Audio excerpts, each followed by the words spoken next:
bilo šta. Juče je zvanično projekat nove regionalizacije Srbije ušao u javnu raspravu, koja će potrajati prema očekivanjima do proleća. Uz konsenzus svih političkih snaga i očekivanu podršku nevladinog sektora i asocijacija građana, usledit će koraci ka novoj organizaciji države uz veću samostalnost lokalnih zajednica.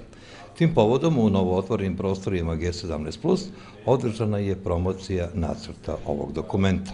Regionalne razlike u Srbiji su dostigle neverovatne razmere. Trenutno Srbija je zemlja, evropska zemlja koja ima najveće i najviše izražene regionalne razlike koje se kreću između najsiromašnije i najbogatije opštine 1:15, dakle takav odnos ne postoji nigde.